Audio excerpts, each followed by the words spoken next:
Vamos falar de Franz Kafka com Maurício Machado. E aí, tudo bom? 18 anos sem vir ao programa, Maurício. 18 anos, ele estava brigado comigo. Eu falei, não é possível, acho que eu fiquei de mal com ele por alguma razão que eu não lembro qual era. Não, nunca teve isso entre a gente. Não teve mesmo. E eu acompanhando esses anos todos, essa maravilha de programa. Resistência, Resistência, né? Que é um sobrevivente, cara. É total. Esses tempos sombrios, né? Cada vez mais difíceis, mas a gente aí, perseverando e resistindo Perseverando sempre. e resistindo. Então, é curioso isso. Você lembra bem dessa... Antigamente, a gente fala assim, parece que é coisa de velho, né? Mas não é. Há uns anos atrás, vamos dizer assim, você encontrava espaço para divulgação de teatro nos programas da tarde, da televisão, né? As amiguinhas lá, como é que chamava da TV Gazeta. Mulheres. As mulheres. Hoje em dia não tem mais Não esse tem. espaço. É só merchandising, é o shampoo. Se você estiver saindo de uma novela de sucesso, de sucesso, porque não basta mais só estar na novela. Se a novela tiver feito sucesso e tiver acontecido... Teu personagem foi um destaque. Se tiver acontecido alguma coisa com seu personagem, pode ser que você tenha algum espaço. Está cada vez mais difícil. Eu falava ontem com a minha assessora de imprensa e ela estava reclamando, a Flávia Fusco, que hoje em dia você não consegue nem mais ligar para os jornais e para as revistas porque elas não te recebem. Não te recebem mais. Elas já dizem assim, olha, nós não release. respondemos por e-mail, nós não atendemos telefone. E aí ela estava dizendo, não é à toa que muitas revistas depois reclamam que foram fechadas, né? É claro que foram fechadas por outros motivos, também, né? Mas essa arrogância, essa prepotência da imprensa e de não abrir espaço para o que vale a pena, para difundir, para disseminar cultura e arte para a população é muito complicado. Muito complicado. Menino, um beijo em Franz Kafka. O Enéas foi tirar uma foto do Franz Kafka. Ele chegou semana passada com a foto. A gente tem aí. Para as pessoas conhecerem o Franz Kafka, todo mundo ouve falar no Franz Kafka. Olha ele aí. Tem um negócio ali na frente, Enéas. Um aviso ali na frente que a gente não está conseguindo ver direito. 31 segundos para digitar. 30 segundos, desligar. Agora vai ficar... Aê, ó. Simpático, hein? Simpático o Franz Kafka. Ele norteia e ele habita o meu camarim. Tem várias fotos coladas dele, do pai, que era um homem muito difícil, austero, né? A mãe, muito submissa ao marido, das irmãs, das 3 irmãs dele. Então ele está lá. As noivas dele estão lá no meu camarim. As noivas? As noivas. As noivas. As noivas de Franz Kafka. Olha, isso é um bom título, hein? Total. As noivas de Franz Kafka. Era mulherengo e boêmio. É mesmo? E apesar da imagem que as pessoas têm dele, soturna, sombria, ele era... Eu pesquisei. Em função da obra. Né? Em função da obra, ele era um homem muito divertido. Muito simpático, muito alegre, ciclista, nadador. Olha, que barato. Um homem que amava os esportes, é uma vertente dele que as pessoas não conhecem. Não conhecem, pois é, curioso. Ele nasceu onde hoje é a Tchecoslováquia, né? Isso, na República... Austro-Húngaro, sei lá, aquelas coisas. Isso. Nasceu em Praga. Em Praga, isso, E aí ele tem um amigo que aparece no espetáculo, que é o Max Brod. Então, esse cara, eu confesso que para minha ignorância, e aliás de quase todos nós, de quase todos nós brasileiros, a gente não conhecia ele. Mas que teve um papel muito importante na vida do importantíssimo, assim. Na verdade, a gente não conseguiria entrar em nenhuma livraria e biblioteca do mundo se não fosse o Max Brod, que foi o melhor amigo dele. O Kafka o conheceu aos 19 anos de idade. O Kafka tinha 20... O Kafka morreu jovem, né? Morreu prestes a completar 41 anos de idade. Pois é, 41 anos. O que foi? Uma doença, alguma coisa, você sabe? Ele morreu de tuberculose.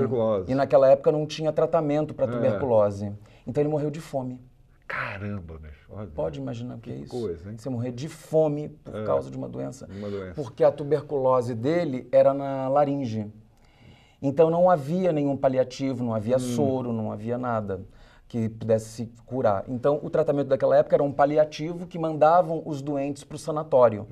E a gente acha que sanatório, para a gente hoje, na nossa cultura, é lugar dos maluquinhos. Né?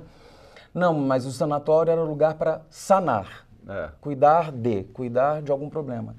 E aí o máximo que se tinha para fazer é ir para os Alpes, é ir para as montanhas e respirar um ar melhor, um ar puro. Como havia aqui em Campos do Jordão. Exatamente. Né? Então o tratamento foi esse. Então ele passava um tempo num sanatório, aí voltava para Praga, piorava, aí voltava para um sanatório.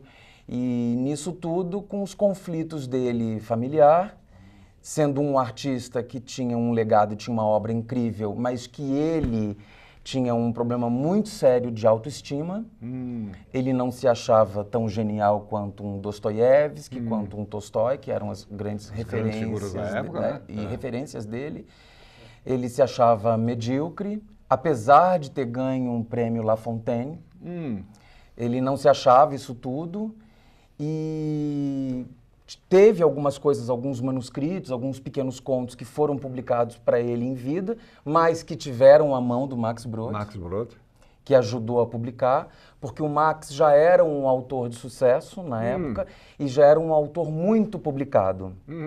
E o Kafka o conheceu, para resgatar a tua pergunta inicial, o Kafka o conheceu numa palestra na universidade. Eles não eram da mesma turma, porque o Kafka era um ano mais velho. E ele estava dissertando por 3 horas no auditório da universidade sobre dezenas de assuntos, sobre política, sobre judaísmo, sobre economia, sobre literatura. O Brod. E o Kafka ficou, tipo, boquiaberto com aquela criatura de 19 anos, falando Aquelas barbaridades. aquelas barbaridades, e ele notou e percebeu que a plateia não estava entendendo bulhufas do que ele estava falando, que não tinha alcance para entender o que aquele garoto genial estava falando. E ali passou a rolar a empatia entre os dois e ele forçou a amizade dele para com o Max Brod. Aí se tornaram grandes amigos. Eu ouso dizer que foi a grande paixão da vida dele, sem nenhuma relação homoafetiva, nada disso. Mas foi o grande parceiro, a grande ligação afetiva da vida dele foi esse amigo. Cúmplice com a mulherada, cúmplice de boemia, cúmplice de literatura, cúmplice na doença. E culmina com essa cumplicidade de pedir encarecidamente quando ele vai partir. Peraí, não vamos entrar nisso aí ainda, espera um pouquinho, peraí. Quer dizer, é esse momento, quer dizer, é essa amizade que é o foco da peça. Que é o foco da peça. E eu não conhecia essa criatura, o Max Brod, que é muito louco, assim, porque a obra dele não é uma obra tão extensa quanto a do Kafka, mas ele tem uma obra considerável e que não foi traduzida para o resto do mundo. Ficou circunspecta à Alemanha e a países de língua alemã. E aí o Sérgio Roveri, lendo os diários, a partir de um convite do diretor, que é Diários do Kafka. do Kafka, a partir do convite do diretor, que é o idealizador do projeto, que é o Eduardo Figueiredo, que dirigiu Frida e Diego, que dirigiu uma série de espetáculos. E o Eduardo tem uma pegada muito bacana, que ele é muito versátil na direção. Acabou de me dirigir num monólogo, que é um espetáculo de entretenimento só, que é o Festa Comédia que eu fazia, e consegue alçar um voo tão intelectual e tão profundo como o do Kafka. E aí o projeto era do Eduardo, e o Eduardo queria reunir, sabendo dessa vertente que poucas pessoas conhecem, do Kafka, que é essa coisa do humor que ele tem, inserida até em alguns contos. O Eduardo procurou o Sérgio para escrever o texto em cima desses contos de humor do Kafka. E aí o Sérgio Roveri, que é a ideia dele, que é mérito todo dele, rebateu, dizendo que queria fazer esse encontro da última noite dos dois amigos. A última noite dos dois amigos. A última noite dos dois amigos. O Kafka já está doente, então, já está muito doente. Muito mal. Ele faz um esforço sobrenatural. Pelo que você falou, os livros mais conhecidos dele, como O Processo, a Metamorfose, foram publicados depois da morte dele. Todos depois. Caramba! Quer dizer, ele não chegou a ver, a curtir a glória. Não. Né? Ele se torna rapidamente, momentaneamente, quase instantaneamente dos livros publicados, ele se torna um fenômeno, fica até arrepiado, um fenômeno mundial. Não chegou a viver isso, não viu isso. Não. Que é a armadilha do destino, né? E é muito parecido, Atílio, a gente fala assim, poxa, o cara nasceu em 1883, faleceu em 1924. E uma das grandes dores dele é a minha dor, é a sua dor, é a dor de todo artista, que é não conseguir viver da sua profissão. Da sua profissão. E os que conseguem têm isso como a grande façanha, sobretudo no Brasil, né? E ele não conseguia viver da sua arte, da sua escrita. Ele vai trabalhar numa seguradora, e aí ele se sai tão bem, se sagra tão bem no trabalho de desempenho dele, que ele é promovido, e aí ele é obrigado a trabalhar mais e ter menos tempo para escrever. porque ele foi promovido para ir para a rua, para fazer os sinistros. Então ele tinha que fazer os relatórios. Aí não dava tempo mais. Imagina os relatórios do Kafka, de um relatórios sinistro. do Kafka. Né? Sei lá, de uma charrete, de um bonde, de um cavalo, sei lá do quê. Imagina o que deviam ser esses relatórios de sinistro escritos pelo Franz Kafka, né? Que maravilha. Aí... Foi uma descoberta esse tema, rapaz. Uma coisa fantástica. A gente tem umas fotos que eu queria mostrar. Nós estamos falando de Um Beijo em Franz Kafka, que está em cartaz lá no MASP, no auditório do MASP. Sexta, sábado e domingo? Sexta, sábado e domingo. Sexta e sábado 21 e domingo às 20. Rapaz, uma outra coisa que eu fiquei muito impressionado foi com esse, vou chamar o quê? De visagismo. Né? Essa composição que vocês fizeram de ambos os personagens, tanto do Kafka quanto Tão do Brod. incríveis. Tá incrível isso. A direção de arte do espetáculo é uma maravilha, o cenário, os figurinos, o visagismo é do Armando Filho, os figurinos e cenários são do Kleber Montanheiro. Kleber, maravilhoso. Que é um ali a gente já está vendo o Kafka, já com folhas de livro, como se tivessem sido rasgadas, os manuscritos. Manuscritos e tal. Quer dizer, o que acontece nessa última noite? Aí a gente chega naquele ponto que eu te interrompi. O que acontece? Então, com todas essas idiosincrasias, o Anderson de Ries, que é o Brod,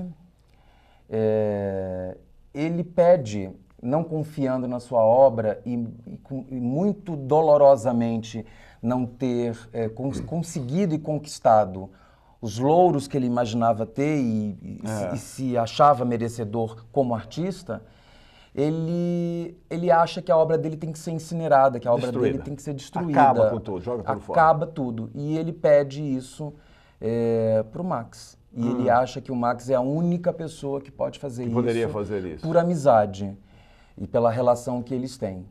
Mas o Max o trai nesse aspecto. Mas o Max o trai. Graças a Deus.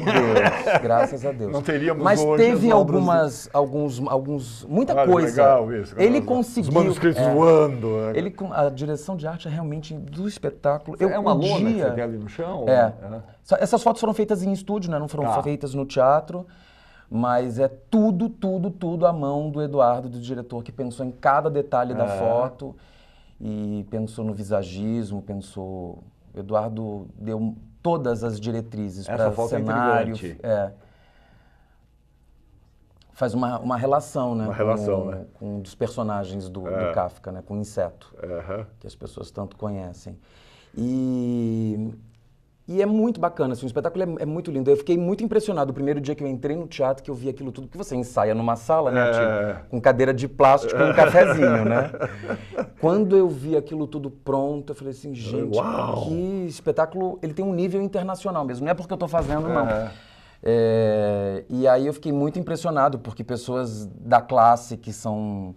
Enfim, que eu prezo muito e que não gostam de quase nada, ou às vezes têm ressalvas muito sérias a várias coisas, ficaram muito impressionadas com o espetáculo. E eu falei, poxa, você falando um negócio desse, não vou citar nomes, mas ficaram muito impressionados assim, com a qualidade, com o esmero, felizmente com o trabalho de interpretação.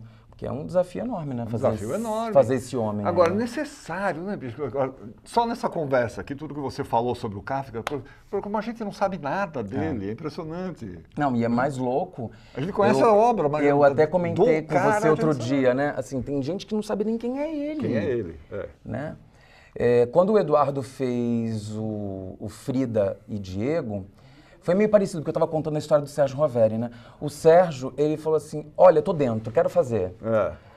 Aí, 3 dias depois, um amigo dele, ele comentando com um amigo, parece que a ideia nem foi do Sérgio, foi de um amigo do Sérgio, tem até isso escrito no programa da peça, e aí ele fala assim, poxa, mas procura os manuscritos que você vai, e os diários, e ele entregou um livro dos diários do Kafka. E que você vai conhecer o Max Brod, você podia fazer sobre essa relação. E aí você para e pensa que realmente não existe uma relação do Kafka sem o Max Brod. E quando o Eduardo fez Frida e Diego, o Eduardo tinha pensado num solo sobre a Frida Kahlo. E aí eu pensei muito na Maria Adelaide Amaral para escrever o texto, e graças a Deus ela topou. E aí, quando nós fomos na casa da Maria Adelaide, ela falou assim, olha, eu faço, mas tem uma condição. Se eu contar junto a história do Diego Rivera. E aí o Eduardo conhecia bem sobre o Diego. Eu não conhecia muito sobre o Diego. E aí fui pesquisar, fui entender, embora eu não tivesse nenhuma relação artística com Frida e Diego. Eu não estava no elenco, né?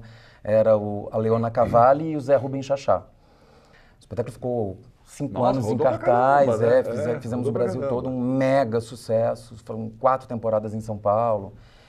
E aí, realmente, quando você vai analisar a Frida Kahlo, e aí depois eu fui passar um Réveillon, fui passar umas férias, umas mini-férias, né, que eu tenho, que às vezes eu tenho a cada 5 anos. Eu fui para o México, eu falei, pô, eu estou produzindo isso, já está 2 anos em cartaz, não tem outro destino para isso se não for o México. Aí, quando eu cheguei no México, eu me deparo que a nota mais alta deles é o Diego Rivera. Caramba. Não é a Frida Kahlo. Cédula. A cédula. O nosso 100 reais. Os 100 reais nosso é o Diego. E os nossos 50 reais é a Frida Kahlo. Então, para o México, ele é muito mais importante do que ela. Que e a gente não tem essa visão, essa dimensão aqui, né? Porque para nós ela é uma figura pop, né? Icônica, que está nas bolsas, nas camisetas, né? Como o Chachá, que fazia o Diego Rivera, muito bem disse, para nós ela é a avó da Madonna. Legal, cara. Um beijo em Franz Kafka, então. Sextas e sábados, 21 horas. 21 horas. Domingos. Às 20 horas. Olha, gente, para quem gosta Auditório realmente de teatro, para iniciados no teatro, e para mesmo aqueles que não são tão iniciados do teatro, mas querem curtir um espetáculo de altíssima qualidade, né? Porque eu faço não, eu recomendo. E repleto de informações muito legais, muito curiosas. Muito e tem uma coisa bacana que é um mérito total do Roveri, o nosso autor, que para quem não sabe nada, não conhece nada sobre o Kafka, não conhece nada sobre a obra, vai ficar sabendo e não boia. Não boia, né? Exato. Que é uma grande qualidade do autor e da encenação. Porque não é um espetáculo que constrange o público. Para iniciados, eu não entendo nada, vou ficar lá boiando. Não é para iniciados. E vou ficar entediado. Claro que aquela pessoa que conhece um pouco mais e melhor faz uma leitura um pouco mais aprofundada. Nós temos um bailarino, que é o Alex Merino, então o espetáculo ainda conjuga essa arte, né? Tem um pouco de teatro-dança. E ele faz a minha consciência, ele faz a consciência do Kafka. Então entram alguns personagens que estão em cena, que o Brode não está vendo, só eu vejo, e são personagens capturados de obras do Kafka. Ah, que legal. Então, a pessoa que tem um pouco mais de cultura, de informação sobre a obra dele... Capta melhor e mergulha melhor Mas é um espetáculo para qualquer público. Nesse propositivo do diretor. Legal. Maurício, ai, sucesso foi uma você, delícia. Um beijo para Franz Kafka. Muito obrigado. Um beijo para vocês todos. E mais longevidade aí para o seu programa. Se Deus ainda quiser, mais. a gente vai lá. Enquanto der, vamos fazendo. Obrigado pelo tem um espaço. Instagram, @Maurício Machado Ator. Isso. Tem mais algum contato ou é só esse? Meu site. mauriciomachadoator.com.br. Está todo atualizado, tem a minha agenda lá. Maravilha, legal. Muito obrigado. Te espero lá. Vou lá mesmo, vou mesmo, sem dúvida.